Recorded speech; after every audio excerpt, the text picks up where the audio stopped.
tudo jóia? Aqui é a Maria Eduarda, de novo com vocês, mas agora rufem os tambores, porque com a aula de hoje a gente vai encerrar esse assunto sobre a corte portuguesa no Brasil e, com isso, encerrar a nossa parte, a parte do nosso estudo sobre o Brasil colonial. Então, vamos lá!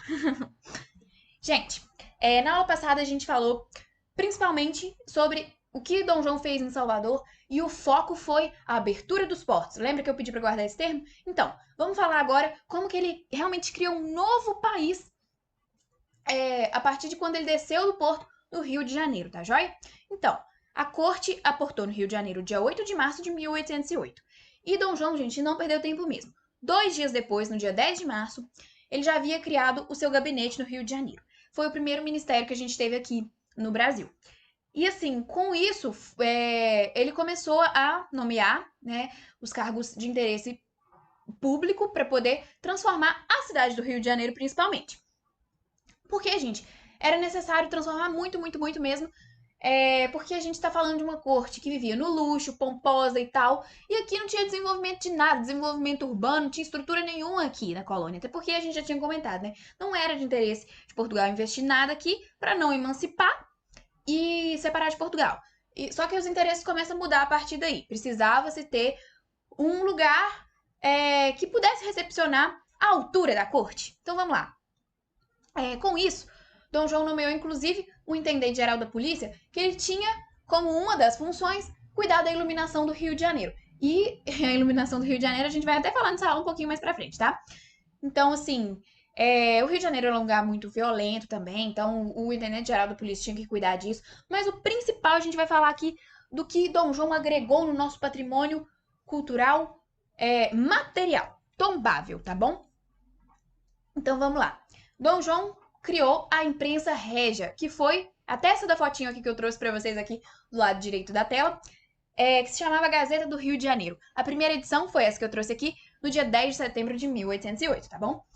Inclusive, gente, o maquinário para a criação dessa imprensa, para poder escrever, datilografar, veio com a corte, era uma máquina da Inglaterra, produzida pela Inglaterra, e veio com a corte nos navios. E assim, gente, Dom João também criou o Jardim Botânico, que era para cultivar espécies de flora aqui no Brasil. E assim, teve também a criação do Teatro Real, da Biblioteca Real, que assim, muito importante, que eu tinha falado com vocês lembram? Que eu falei que ficou até coisa para trás no Porto de Lisboa. A Biblioteca Real, ela não veio existir em 1808, ao contrário da imprensa régia, do Banco do Brasil, do Jardim Botânico. A Biblioteca Real, ela começou foi criada em 1810. Por quê? Os volumes que estavam no porto para vir para cá foram esquecidos no porto e tomados pela França. Então, assim, o arquivista real refez aqueles volumes tudo de novo e veio para cá depois, não junto com a corte, mas ele veio para cá depois e foi criada então a Biblioteca Real. E, gente, o Banco do Brasil, vamos falar um pouquinho dele aqui.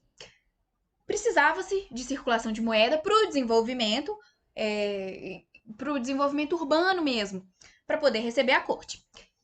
E, além disso, o maior interesse de Dom João nisso tudo, na criação do Banco do Brasil, seria realmente render para poder continuar sustentando a corte, os luxos. O mesmo padrão que tinham em Portugal, eles queriam ter aqui.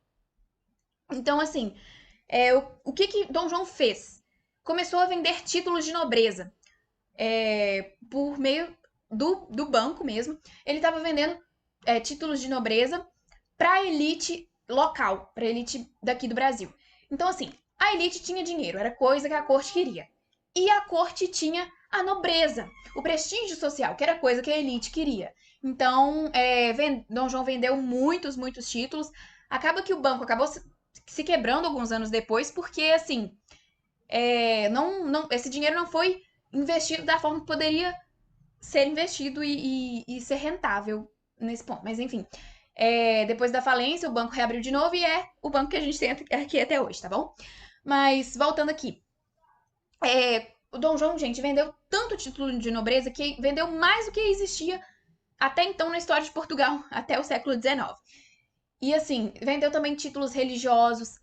E, assim, acaba sendo uma certa incoerência. E a gente vê muita incoerência na história do catolicismo mesmo. Por quê? Para começar, não se tinha o interesse do fim da escravidão. E assim, é, então muitos traficantes de escravos receberam títulos religiosos. E a gente vê que é algo realmente incompatível com o cristianismo, com o catolicismo atual, enfim. Mas vamos citar um exemplo aqui. Um dos maiores traficantes de escravos do Rio de Janeiro recebeu o título de comendador da Ordem de Cristo. E era gente assim que nunca leu um livro sagrado.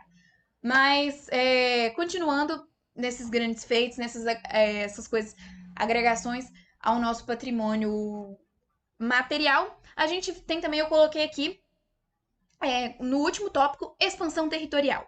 E eu coloquei entre aspas por quê? Houve expansão territorial? Houve. Vocês lembram que eu mostrei naquele mapinha e falei que teve a anexação da Guiana Francesa e do que hoje é o Uruguai? Realmente teve, gente. Só que eu coloquei expansão territorial entre aspas porque havia um interesse muito maior do que agregar território propriamente dito para ter posse e pela produção que havia, pelo que aquela terra poderia gerar para Portugal. Por que então que houve essa expansão territorial, essa anexação? Da Guiana Francesa, gente, foi em 1808 mesmo. E a gente pode parar para pensar. Dom João veio fugindo de quem? Da França. Então, assim, aqui seria um ponto bastante estratégico para Napoleão, fazia todo sentido. E assim, inclusive, ele criou uma fábrica de pólvora no Rio de Janeiro para esse desenvolvimento dessas campanhas militares. E além da produção dessa fábrica, que foi usada para invasão da Guiana Francesa e da Cisplatina, ele teve o apoio. A Cisplatina, gente, eu não falei ainda, é o Uruguai, tá bom? Ele teve o apoio da Inglaterra para invadir a Guiana Francesa, porque como a gente falou, lembra? 1808, abertura dos portos, tratados de 1810 depois, a Inglaterra foi a maior beneficiária disso tudo da vinda da corte para cá, mais do que a gente, e Portugal só teve derrota nesse período aí. Mas assim, então era interessante para a Inglaterra apoiar, e apoiou e deu certo, anexou a Guiana Francesa. Ela foi devolvida por alguns tratados alguns anos depois. E enquanto a Cisplatina, para que Dom João foi invadir Cisplatina? Que hoje é Uruguai. Gente, a esposa de Dom João, Dona Carlota Joaquina, ela já tentou golpes de Estado contra Dom João. E assim, nesse período, a França tinha como aliada a Espanha. A Espanha tinha se rendido à França. Então, havia uma inimizade mesmo da Espanha com Portugal nesse sentido aí. E Dom João se justificou deu essa justificativa para invadir a Cisplatina, para mostrar o poder de Portugal e aquele sentimento anti a Espanha. Então, assim, essa foi a justificativa dele, mas na verdade o que está bem por trás disso mesmo é a questão que essa região já estava lutando por emancipação há muito tempo. E assim, estava lutando pela independência. E se ela tivesse mesmo a independência, não era legal para Dom João, porque é coladinho com o sul do Brasil. Então, esses ideais, isso tudo podia se espalhar para o sul, e Dom João não queria isso, a separação do sul do Brasil, não. Então, anexou a Guiana, e assim, essa anexação trouxe problema até para o período imperial. Mas depois acaba que a gente não tem nenhum desses dois territórios hoje em dia. Gente, mas assim, um grande e ponto mega importante, que é um dos tópicos que eu vou pedir para vocês guardarem, que lembra? Pedir para guardar o quê? Bloqueio continental, abertura dos portos, e agora eu vou pedir para vocês guardarem Reino Unido, Portugal e Algarves. O Brasil, então, nesse período, deixou de ser uma colônia. Ainda nos nossos estudos de história, para fins didáticos, a gente vai falar ainda em colônia. O período colonial, o fim dele foi em 1821. E com a independência em 1822 é que o Brasil deixou de ser colônia mesmo. Mas assim, politicamente falando, o Brasil deixou de ser colônia em 1815. Com a elevação, foi em dezembro de 1815 que Dom João elevou o Brasil a Reino Unido, a Portugal e Algarves. Gente, esse Algarves aqui, só explicando rapidinho, é porque lá no extremo sul de Portugal tem um lugarzinho que chama Algarve. E, assim, ele foi anexado no período da Reconquista, com a expulsão dos mouros. E também, depois, Portugal, mais pra frente, no final do século XV, conquistou alguns territórios na costa africana. E então começou a chamar aqueles territórios de algarves. Então foi no plural, tá bom? Mas, enfim.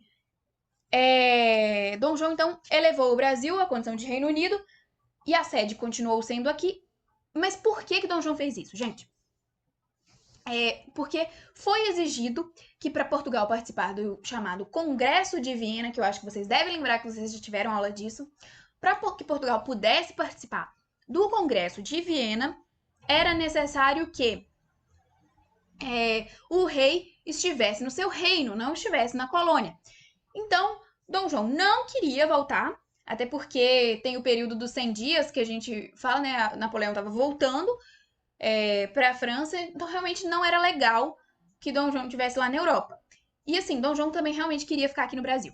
A gente até vê isso depois, assim, era interessante ele ficar, continuar, manter o Brasil. E então o Brasil foi anexado e elevado à condição de Reino Unido a Portugal. Com isso, Dom João pôde participar do Congresso de Viena, que assim, eu não vou destrinchar aqui, mas a gente sabe que era muito importante para Dom João participar, então foi extremamente importante elevar o Brasil ao Reino Unido para que ele pudesse fazer parte do Congresso. Porque a gente lembra, né, que o Congresso foi uma união das nações europeias para a volta do antigo regime. E isso era muito interessante para Portugal e foi o que derrotou Napoleão mesmo.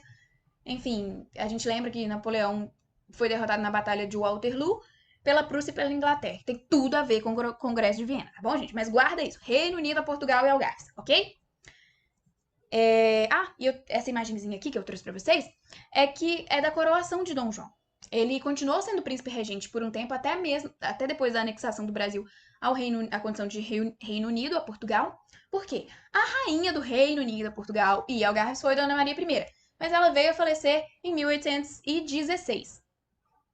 Então, depois disso, Dom João queria esperar um ano para ser coroado em 1817, mas a gente vai falar de um acontecimento bombástico aqui, sim, que não permitiu isso em 1817, tá bom? Mais pra frente a gente fala. Mas então em 1818, Dom João foi coroado. E a gente tem aqui a fotinho dele. A pintura, desculpa. Vamos lá então, né? Gente, depois de tudo isso, e tem tudo a ver com a derrota de Napoleão, Dom João abre as portas para que estudiosos europeus venham destrinchar, descobrir, entre aspas, o nosso país de verdade. Descobrir a nossa cultura, estudar a nossa fauna, a nossa flora. E assim, inclusive, gente, é aí que se começa estudo sobre as culturas indígenas, sobre os povos indígenas que a gente tem aqui no Brasil. E aí eu vou até abrir um gancho para aquilo que eu tinha mostrado na primeira aula, que foi o Museu Nacional. Muita coisa que tinha no Museu Nacional eram parte da nossa fauna, tinha bichos empalhados lá, e a nossa fauna começa a ser estudada nesses anos de 1816. E a gente tem também muita coisa, muito acervo de culturas indígenas, que também começaram a ser estudadas nesse período. E daí, então, vou fechar esse parêntese aí, fica a reflexão. Mas, gente, um destaque também, e é o que mais é trazido pra gente, é a missão francesa de 1816. Com a derrota de Napoleão, podia trazer franceses pra cá então, né? Que aí, enfim, a França volta ao antigo regime e então vem esses nomes pra cá. Em destaque, esses dois artistas. Desculpem, eu não vou saber pronunciar direito, provavelmente, mas Félix Emile Taunet, eu acho. Taunet, não sei. Mas esse segundo aqui, ó, Jean-Baptiste Debré. Todo mundo já ouviu falar esse nome muitas vezes, a gente escuta falar Debré. Por quê? Muitos quadros que a gente tem nos próprios livros didáticos de história são dele.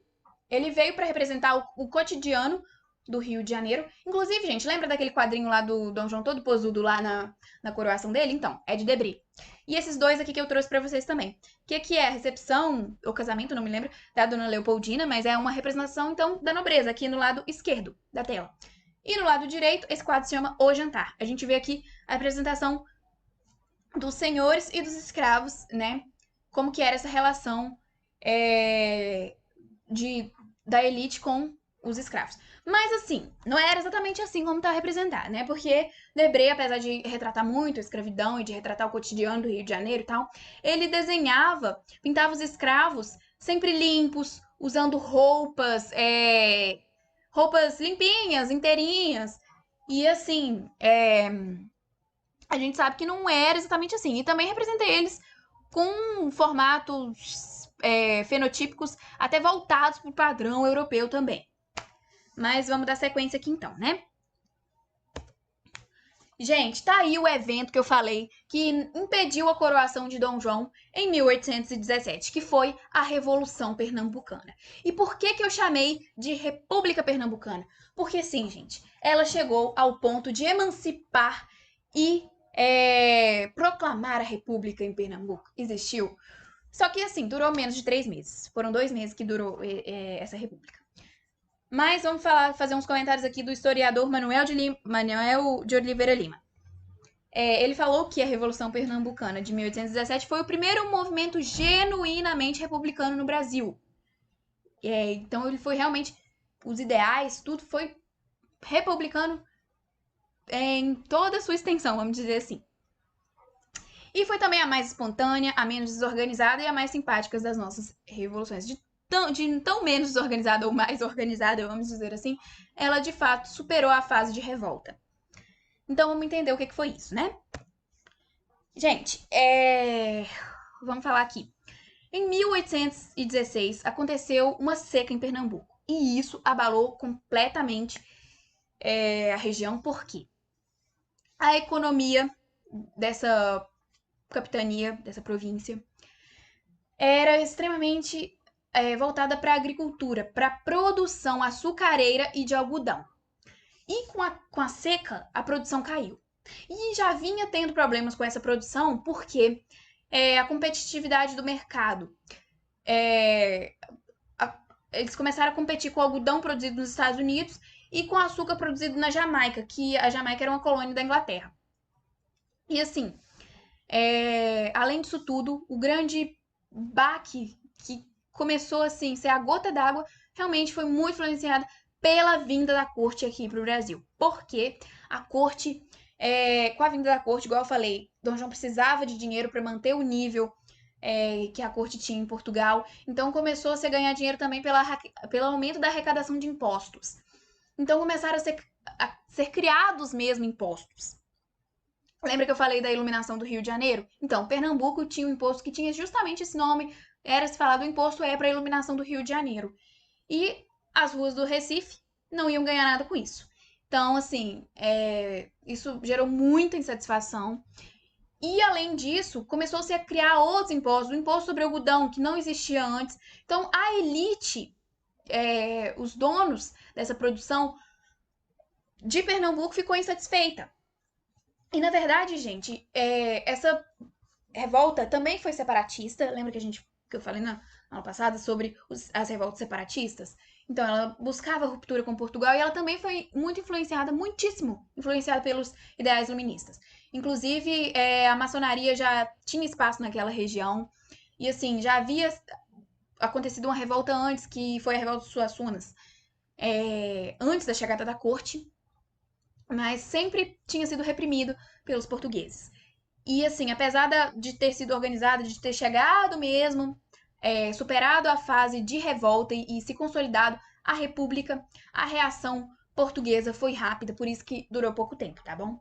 Mas vamos falar como que se deu o estabelecimento dessa república. Bom, gente,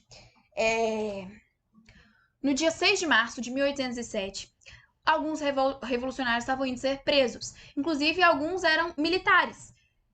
Então, os militares estavam indo prender os militares revoltosos. E assim,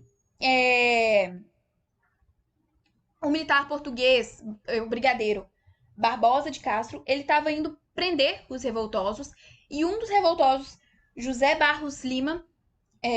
Barros Lima, que é também conhecido como Leão Coroado, ele matou esse brigadeiro. Então, assim, o Barbosa de Castro.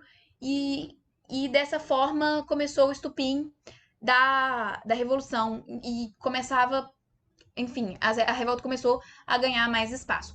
Acaba que fizeram tanta pressão que no dia 29 de março, o governador de Pernambuco se rendeu.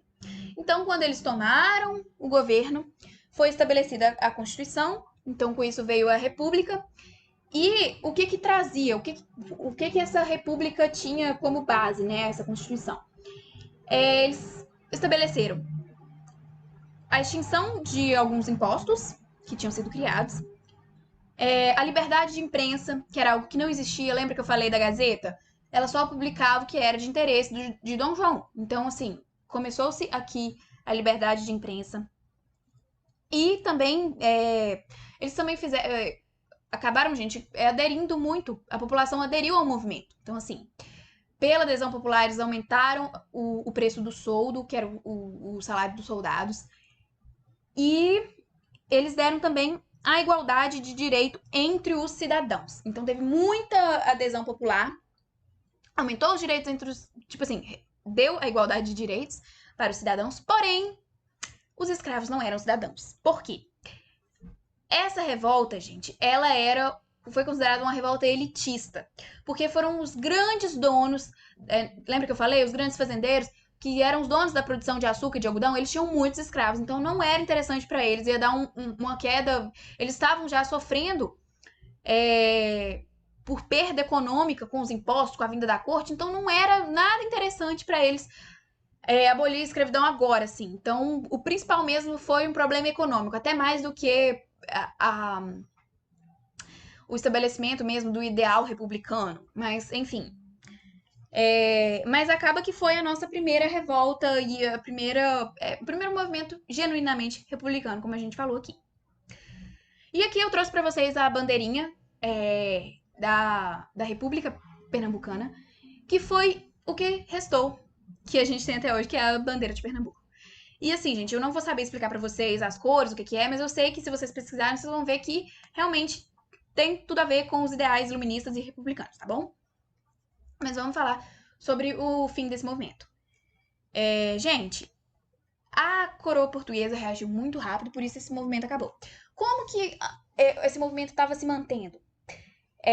Durante os 2 meses, eles mandaram mensageiros, emissários, para que tivesse o apoio dos estados em volta. E assim, quando foram enviar o emissário da Bahia, ele foi preso lá na Bahia.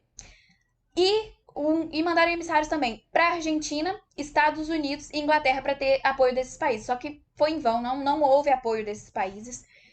E era uma república. E essa revolta, gente, foi tão de elite que, assim, um dos emissários, que foi o emissário dos Estados Unidos, era chamado de Cabugá, ele foi com o que equivalia, em 2014, pela análise, equivalia a 13 milhões de dólares.